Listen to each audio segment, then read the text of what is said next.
Amin, amin, amin, amin. Shalom, selamat pagi. Satu sukacita untuk bisa berjumpa dengan Anda sekali lagi.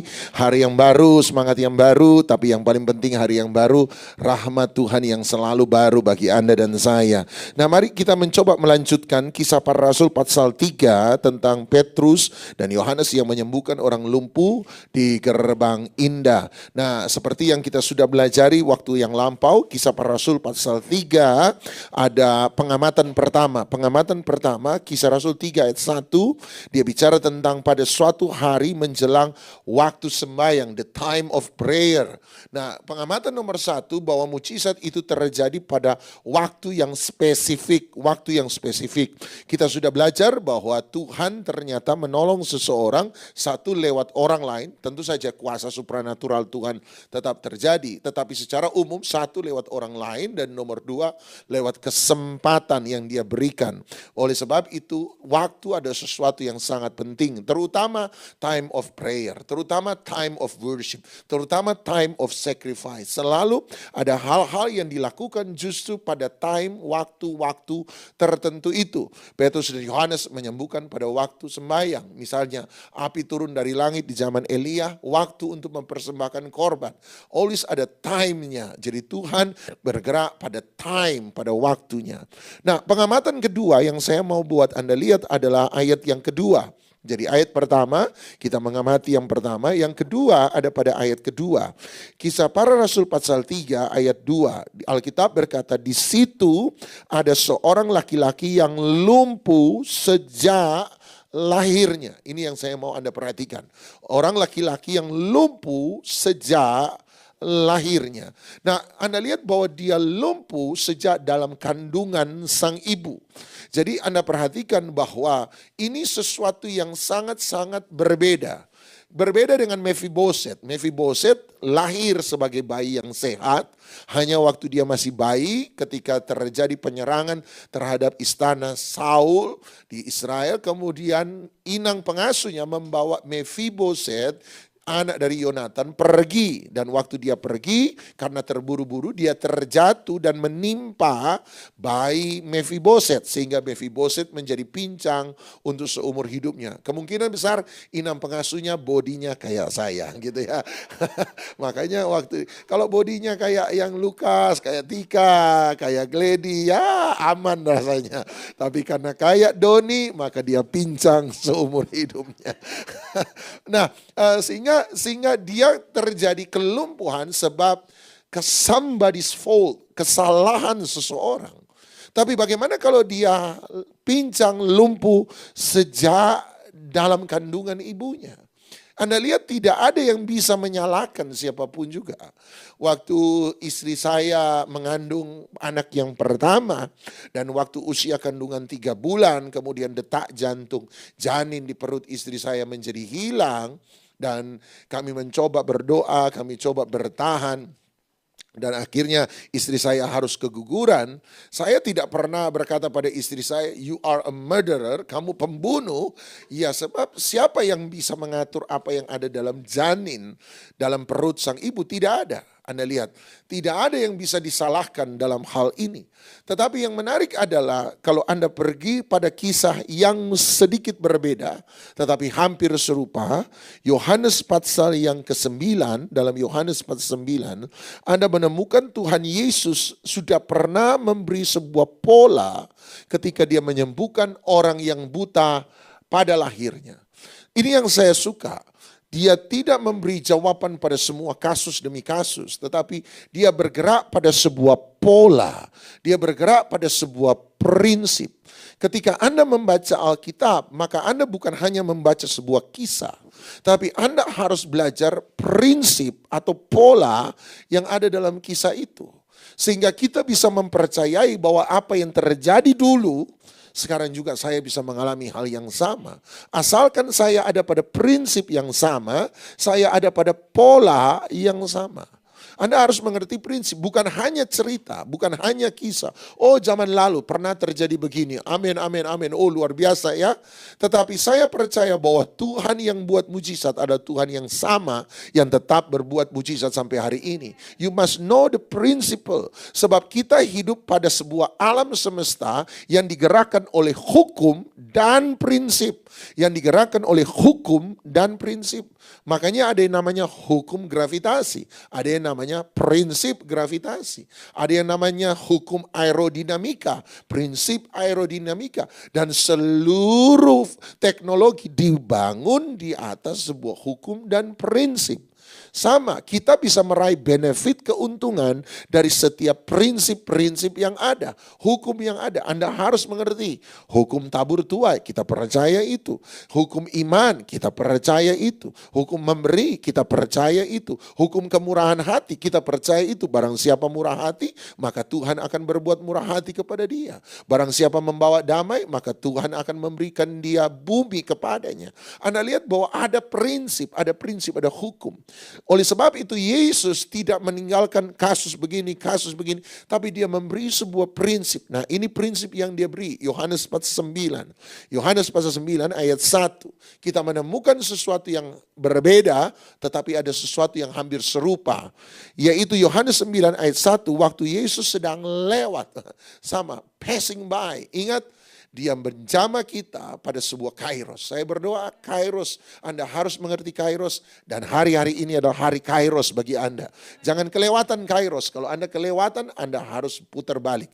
Iya kalau bisa putar balik. Kalau Anda tidak bisa putar balik, maka kesempatan itu akan hilang untuk selama-lamanya. Sekali lagi, dia menolong kita secara natural lewat orang lain dan lewat kesempatan. Nah, waktu Yesus sedang lewat, ini kairos. Yesus sedang lewat. Jangan biarkan Yesus lewat tanpa kita menerima mujizat dari dia. Bartimeus ketika Yesus lewat berseru, Yesus anak Daud kasihanilah aku. Perempuan pendarahan 12 tahun waktu Yesus lewat dia berkata, asal ku jama ujung jubahnya aku akan sembuh. Apa yang Anda akan katakan kalau Yesus passing by, dia lewat, dia hadir dalam penyembahan Anda dan saya. Nah, waktu Yesus lewat, dia melihat seorang yang buta sejak lahir. Jadi kasusnya hampir sama. Satunya lumpuh sejak lahir, satunya buta sejak lahir. Tapi perhatikan ayat 2. Perhatikan ayat 2. Murid-muridnya ketika melihat, ini termasuk Petrus dan Yohanes di sana, yang akan nanti mengadakan kesembuhan di Kisah Rasul 3. Mereka sudah belajar sesuatu. Mereka belajar dari apa yang terjadi Yohanes 9. Lihat yang terjadi ayat 2. Murid-muridnya termasuk Petrus Yohanes bertanya kepadanya, Rabi, siapakah yang berbuat dosa? Orang ini sendiri atau orang tuanya sehingga dia dilahirkan buta? Sebelum murid-muridnya mengerti apa yang terjadi, sebelum mereka belajar sesuatu dari Tuhan. Makanya pemuritan itu penting. Sebab pemuritan adalah membuat kita menjadi sama seperti guru kita. Jadi tujuan dari pemuritan adalah supaya kita bisa melakukan apa yang diajarkan dan kita bisa mengerjakan apa yang dikerjakan oleh guru kita. Itu tujuan pemuritan. Tujuan pemuritan membuat murid jadi sama seperti guru. Yang setuju katakan amin. Murid menjadi sama seperti guru. Kalau kita ada dalam pemuritan, kita mau jadi sama seperti guru kita. Menjadi serupa dengan Yesus. Tetapi sebelum mereka mengalami pemuritan, lihat cara mereka merespon seseorang yang cacat sejak dari lahir. Mereka bertanya, siapakah yang berbuat dosa? Ketika kita mengalami masalah, ini menurut saya ini reaksi manusia yang sangat biasa. Apa itu? Mencari tahu siapa yang salah. Mencari tahu apa yang salah. Dan itu reaksi normal manusia. What's wrong? Ada apa? Ada apa? Dan kita mulai mencari tahu. Tujuan untuk mencari tahu sebenarnya adalah supaya kita bisa menyelesaikan masalah yang ada. Tetapi ketika kita tidak bisa mengerti apa yang terjadi, seringkali mencari tahu persoalan justru akan membuat kita menyalahkan orang lain. Makanya mereka bertanya, apa yang salah? Nomor 1, siapa yang berdosa? Orang itu, orang tuanya. Ada satu yang mereka tidak berani sebut. Tuhan. Siapa yang salah? Iya dong, di dalam kandungan loh. Saya sudah bilang di dalam kandungan itu nggak ada yang bisa disalahkan. Anda nggak bisa nyalain mamanya, nggak bisa. Di dalam kandungan who knows? Sepupu saya sudah hamil nggak sadar. Oh waktu itu aerobik terus. Tiba-tiba berdarah dia bilang, kenapa berdarah? Periksa dokter. Dokter berkata kamu keguguran. Dia bilang saya tidak tahu kalau saya hamil. Iya kandunganmu sudah 2 bulan. Dan dia tidak sadar bahwa dia lakukan aerobik terus keguguran. Jadi apakah suaminya berkata murderer, pembunuh? Kan gak bisa. Sebab orang tidak tahu, orang tidak mengerti, orang tidak sadar apa yang terjadi. Kalau mereka tidak salah, saya tidak salah, orang itu tidak salah. Sebenarnya mereka akan menyalahkan yang ketiga. Tuhan yang salah. Kalau Anda tidak temukan saya salah, Anda tidak temukan orang lain salah, coba tebak, ujung-ujungnya pasti Tuhan yang salah. Tuhan yang salah. Dan saya bisa maklumi. Hari-hari ini kemarin baru dengar cerita dari istri, ada guru dari anak saya dulu meninggal. Jadi meninggal, dia itu jemaat, saya kenal dia sebab jemaat di salah satu gereja yang biasa saya layani. Nah, dia itu selama sekian tahun itu ternyata sudah menikah, selalu mendambakan anak. Jadi waktu dia kehamilan pertama, kami bersuka cita dengan dia. Aduh Miss, aduh Bu, aduh semoga lahir ya, anak baik ya, luar biasa ya. Iya Pak, udah didambain lama ini Pak. Dan total sampai ini 8 tahun. 8 tahun. Jadi didoain, ayo Bu, ayo keguguran. Ya udahlah Pak, kita percaya rencana Tuhan lebih baik. Dia tunggu jadi 8 tahun. Ternyata sudah lama tidak ada kabar. Ternyata saya ketemu beberapa waktu yang lalu, saya bilang perutnya kok agak aneh gitu ya. Perutnya agak aneh, ternyata hamil. Nah baru kemarin dapat kabar bahwa dia anaknya meninggal, bayinya meninggal, dianya meninggal. Jadi bayi yang dia lahirkan itu jantung bocor. Jadi jantungnya bocor, lahir dan ketika lahir, jadi mungkin ya mama merasa ya, sudah merasa ya. Jadi ada dalam kesulitan, dia tensinya naik sangat tinggi dan terjadi rasanya stroke, pecah pembuluh darah, akhirnya tidak bisa diselamatkan. Mati dalam keadaan batok kepala sudah dibongkar dan harus ditutup pakai wig akhirnya waktu dia meninggal. Nah, who you gonna blame? Siapa yang Anda mau salahkan? Dalam keadaan itu Anda berkata, Tuhan turut bekerja dalam segala hal mendatangkan kebaikan. Seakan-akan orang berkata, bullshit lah, omong kosong. Saya tidak mengalami itu. Bagaimana seandainya Anda baca cerita Sadrak, Mesak, dan Abednego yang dijaga Tuhan di dapur api yang dinyalakan 7 kali lipat. Tiba-tiba Anda merasa Anda seperti dimasukkan dalam dapur api dan berkata, Sadrak, Mesak, Abednego Tuhan bisa tolong, saya juga Tuhan bisa tolong. Tapi ternyata Anda mengalami satu kebakaran dalam kehidupan Anda luar biasa yang menghancurkan semua yang Anda miliki. Anda mau berkata apa? Satu titik, ada godaan sangat besar untuk menyalahkan Tuhan. Itu yang mereka tidak berani ngomong menurut saya. Siapa yang salah? Dan kalau kita hanya cari siapa salah, itu penting. Selama Anda mengerti penyebab untuk menyelesaikan sebuah solusi. Untuk mendapatkan sebuah solusi. Tapi ada banyak orang ketika menemukan penyebab, seringkali tahu penyebab itu tidak menyelesaikan solusi. Orang tahu kok siapa penyebab manusia jatuh dalam dosa. Paling tidak kita salahkan Adam dan Hawa lah. Menyalahkan Adam dan Hawa tidak membuat Anda mengalami keselamatan. Menyalahkan Adam dan Hawa, itu yang dilakukan oleh Adam ketika Adam berkata, Hawa yang salah. Saya tanya, apakah Hawa dihukum Adam selamat? Tidak. Dia tetap ada dalam penghakiman dosa yang sama. Anda lihat menuding siapa salah. It's not give you salvation. Itu tidak memberi engkau keselamatan. Dan tanpa sadar orang karena tidak lagi tahu harus berbuat apa. Dia mengentertain itu. Dan menjadikan itu sebagai alasan satu-satunya apa yang terjadi dalam kehidupan Anda hari ini. Maksud saya begini. Kalau Anda pernah ditolak dalam sebuah pekerjaan hari ini. Anda ditolak. Anda sudah berharap, Anda sudah kerja, kemudian Anda ditolak. Anda sudah sudah sempat magang di sana sekian tahun, 1 tahun, 2 tahun. Bos puji prestasi Anda, tapi tiba-tiba Anda tidak pernah dijadikan pegawai tetap. Anda bahkan di-reject, Anda ditolak. Kemudian Anda berkata, saya ditolak Pak dari pekerjaan saya. Oh kasihan ya. Kasihan kalau Anda lakukan hari ini, tapi kalau 15 tahun kemudian orang berkata, kenapa hidupmu miskin ya? Kenapa engkau tidak bekerja sampai hari ini? Kamu punya waktu enggak? Duduk sini sebentar, saya cerita. 15 tahun yang lalu, dulu saya pernah kerja di satu perusahaan. Saya kerja mati-matian, bos satu senang sama saya, bos lain tidak senang sama saya. HRD-nya tidak senang sama saya dijelek-jelekin. Dan waktu saya dijelek-jelekin, akhirnya saya dipecat. 15 tahun yang lalu, gara-gara itu sampai hari ini saya menderita. Tunggu dulu. Peristiwa 15 tahun lalu menjadi penyebab Anda menderita sampai hari ini. Makanya ada kalimat kalau tidak salah dari Steve Jobs, dia berkata begini, kalau kamu lahir miskin itu salah orang tuamu, tapi kalau kamu mati miskin itu salahmu sendiri. Anda lihat ada banyak orang menjadikan kegagalan persoalan, kesedihan masa lalu sebagai alasan pembenaran keadaannya hari ini. Menyalahkan keadaan. Dan tanpa tersadar, ketika kita menyalahkan keadaan, kita ini memperpanjang penderitaan. Menyalahkan keadaan itu akan memperpanjang penderitaan. Apa yang seharusnya sudah bisa diselesaikan, itu menjadi panjang, tidak bisa diselesaikan sebab kita tidak mencoba memulihkan, menyembuhkan rasa sakit.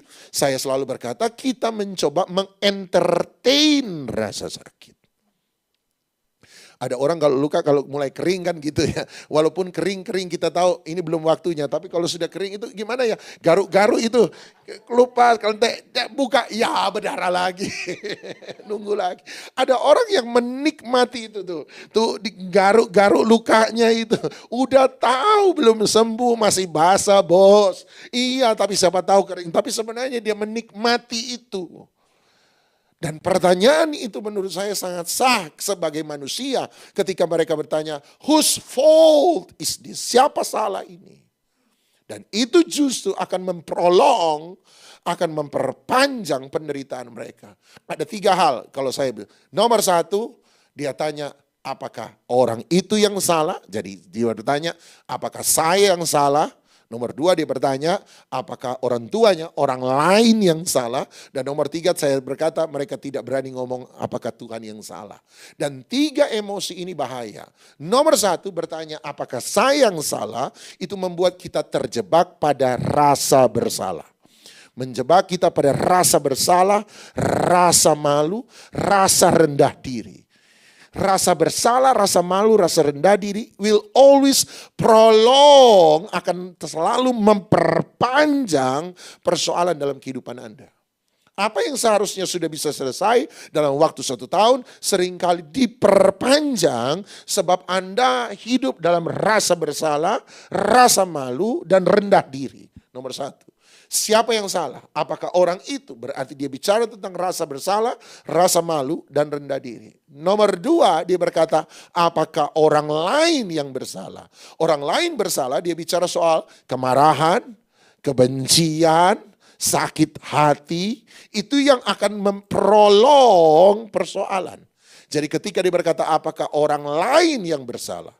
Orang lain bersalah itu menunjukkan pada rasa marah, rasa benci, rasa sakit hati, rasa tertolak. Itu yang akan memprolong rasa persoalan dalam kehidupan kita.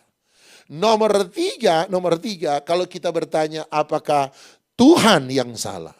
Dan ketika kita berkata kalau Tuhan yang salah, itu bicara soal ketidakpercayaan dan kekecewaan terhadap Tuhan. Kalau Anda tidak percaya, Anda akan tinggalkan Tuhan. Kalau Anda kecewa dengan Tuhan, Anda masih ikut Tuhan, tapi iman Anda tidak sekuat yang sebelumnya. Jadi Anda akan tidak percaya, Anda tolak Tuhan, atau Anda menjadi kecewa dengan Tuhan. Ya udahlah, saya tetap ikut Yesus, tetapi iman Anda tidak lagi sekuat sebelumnya. Nah, 3 hal ini akan memprolong persoalan dalam kehidupan kita. Nomor 1, bicara tentang rasa malu, rasa bersalah, rendah diri. Nomor 2, bicara soal marah, kepahitan, kebencian, sakit hati, trauma, itu akan memprolong persoalan dalam hidup kita. Nomor 3, bicara tentang ketidakpercayaan dan kekecewaan. Mari lihat jawaban Tuhan Yesus. Ayat 3. Jawab Yesus. Jadi Yesus tidak mau terjebak pada menyalahkan siapa. Sebab betul, the importance to seek what is the problem itu tidak lebih besar. Jadi kepentingan untuk mencari apa penyebab sebuah masalah tidak boleh lebih besar daripada kepentingan untuk menyelesaikan sebuah masalah. Itu sebabnya Tuhan Yesus tidak terjebak pada circle, lingkaran menyalahkan. Tetapi dia berkata, bukan dia, bukan juga orang tuanya, tetapi karena pekerjaan-pekerjaan Allah. Oh, apakah Tuhan yang buat? No. Tapi karena pekerjaan-pekerjaan Allah harus dinyatakan di dalam dia. Jawaban Tuhan Yesus berarti, yang terjadi pun bukan pekerjaan Tuhan. Tetapi sekalipun itu bukan pekerjaan Tuhan, tetapi yang buruk sekalipun tetap bisa dipakai untuk menyatakan kemuliaan bagi Tuhan. Jadi Tuhan tidak mendatangkan keburukan, tetapi sekalipun keburukan terjadi, itu tetap terjadi supaya pekerjaan Tuhan. Masalah kita adalah sarana bagi Tuhan untuk dipermuliakan. Masalah dalam hidup kita dapat dipakai supaya Tuhan bisa bekerja. Dengan demikian orang lain bisa memuliakan Tuhan. Hari ini maukah Anda bisa mengaminkan dan berkata, masalah saya percaya itu bukan dari Tuhan. Saya tidak mengerti apa itu terjadi. Itu mungkin dari orang lain. Itu mungkin salah saya sendiri. Itu mungkin pekerjaan setan. Oke. Tetapi saya tetap percaya sekalipun itu salah saya. Sekalipun itu salah orang lain. Sekalipun itu pekerjaan setan. Sekalipun itu mungkin proses dari Tuhan. Tapi saya percaya satu hal. Tuhan bisa pakai semua ini. Dia pakai untuk bekerja. Mendatangkan kemuliaan bagi namanya. My story, kami dan teman-teman selalu berkata, my story is his story. Cerita dalam hidup saya sebenarnya adalah cerita Tuhan yang dia rajut dalam hidup Anda dan saya. Oleh sebab itu, izinkan cerita kita, your story, become his story. Your story bukan bicara tentang hebatnya saya, luar bagusnya saya. Tapi kita bicara tentang ada lembah-lembah dalam hidup kita. Ada kerikil, ada batu, ada kejatuhan, ada kegagalan, ada kesalahan dalam hidup kita.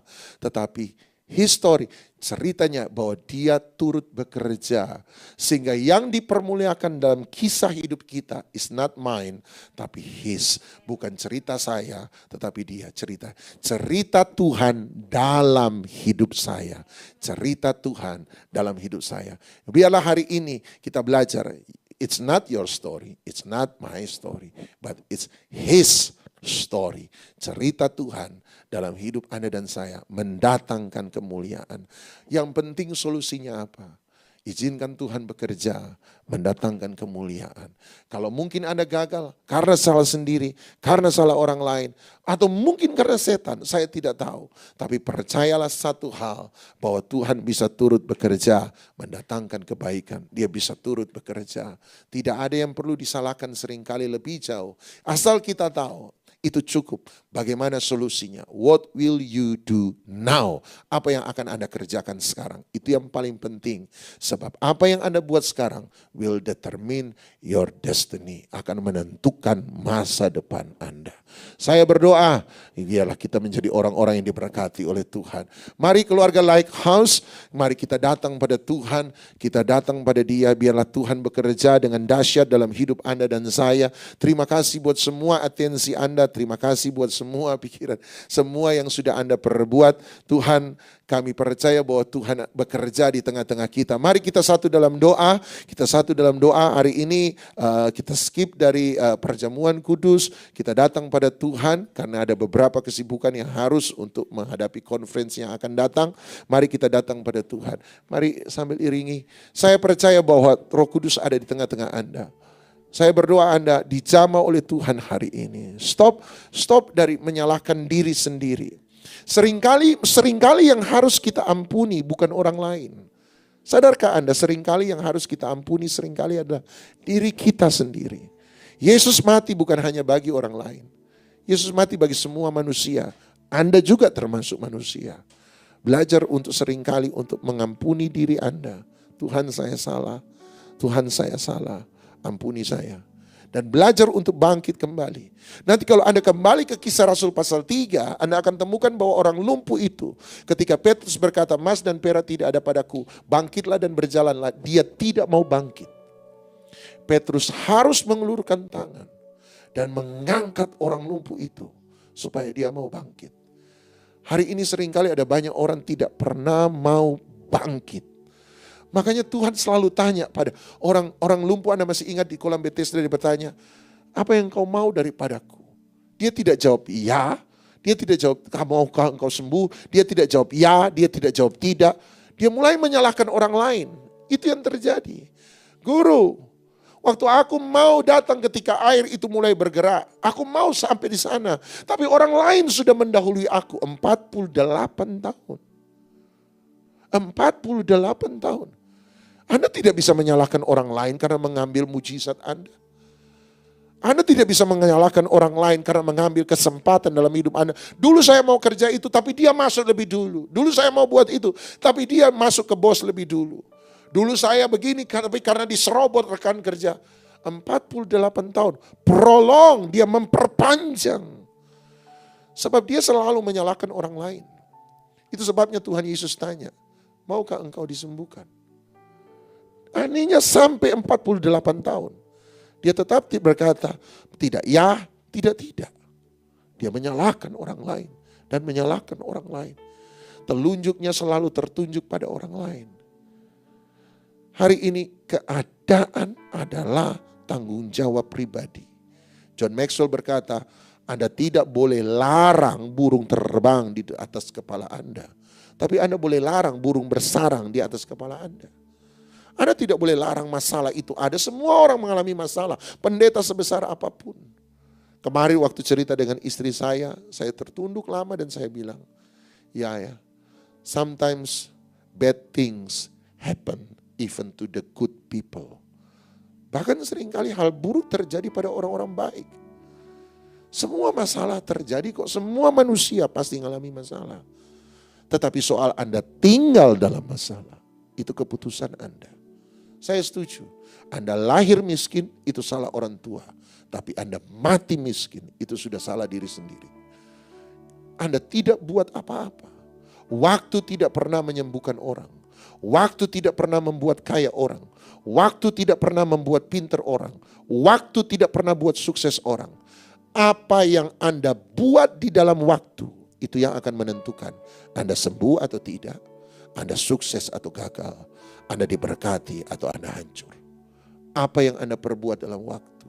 Hari ini adalah hari di mana kita mengambil keputusan. Maka dia selalu berkata, this is the day. Tuhan gak pernah punya hari kemarin. Tuhan gak punya hari besok. Dia hanya punya hari ini. Makanya dia tanya, this is the day. What is your choice? Inilah hari untuk mengambil sebuah keputusan. Apa keputusanmu hari ini? Sebab keputusan hari ini akan menentukan masa depanmu. Mari kita berdoa. Bapa kami dalam surga, hamba berdoa buat Lighthouse yang ada, LHC yang ada. Kami terlalu yakin dan terlalu percaya. Kami adalah orang-orang yang mengambil keputusan. Sejak dari akhir tahun lalu dan awal tahun ini, Engkau sudah bicara tentang bagaimana kami ada pada lembah keputusan, lembah pilihan. Apa yang akan terjadi 2024 mengingatkan Anda sekali lagi apa yang Tuhan taruh dalam hati saya di awal tahun 2024, di akhir tahun 2023. Apa yang akan Anda dapat hari ini, apa yang yang Anda alami hari ini. It's your choice and it's your choice. Apa yang menjadi pilihan? Kalau pilihan Anda benar, Anda akan berjalan bersama-sama dengan Tuhan. Dan Anda akan melihat terobosan demi terobosan, pemulihan demi pemulihan. Tuhan, pembalikan keadaan demi pembalikan keadaan akan terjadi dalam hidup Anda. Tapi kalau keputusan Anda salah, you will prolong your problem. Anda akan memperpanjang persoalan Anda. You will prolong your suffering. Anda akan memperpanjang penderitaan Anda. You will prolong your hardness. Engkau akan memperpanjang rasa sakit Anda. Anda akan memperpanjang penderitaan Anda. Anda akan memperpanjang tetesan air mata Anda. Saya berkata, pilihlah yang tepat.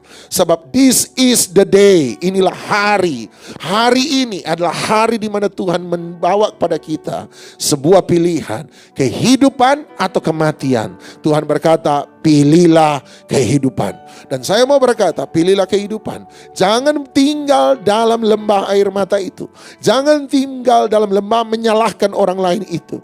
Your life, hidup Anda tidak ditentukan kebahagiaannya oleh orang lain. Kehidupan Anda tidak ditentukan kebahagiaannya oleh perbuatan orang lain.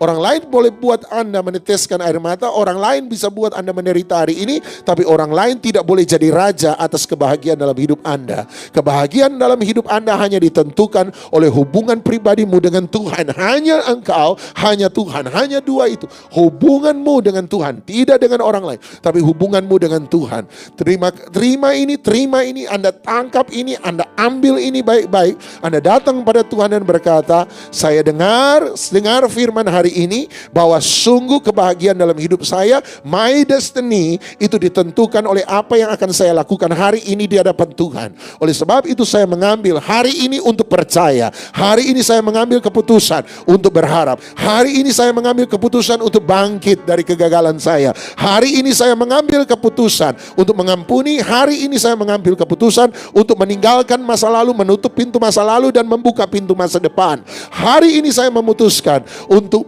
tidak membenci, mengasihi. Tidak untuk membawa perkelahian, membawa damai sejahtera. Bukan untuk pertengkaran, perpecahan, tapi untuk sebuah kesatuan. Saya hidup untuk greater, sesuatu yang lebih besar, sesuatu yang lebih dahsyat. Saya bicara tentang kekekalan. Saya bicara tentang damai sejahtera. Saya bicara tentang unity dalam keluarga. Saya bicara tentang kehidupan yang diberkati. Saya bicara tentang kehidupan keselamatan dalam Tuhan. Saya bicara tentang kehidupan kekal. Saya memilih kebenaran lebih daripada kemarahan. Saya memilih kebenaran lebih daripada kebencian. Saya memilih kebenaran lebih daripada sakit hati. Saya memilih kebenaran lebih daripada trauma. Saya memilih kebenaran daripada rasa bersalah. Saya memilih kebenaran daripada rasa malu. Saya memilih kebenaran daripada rendah diri.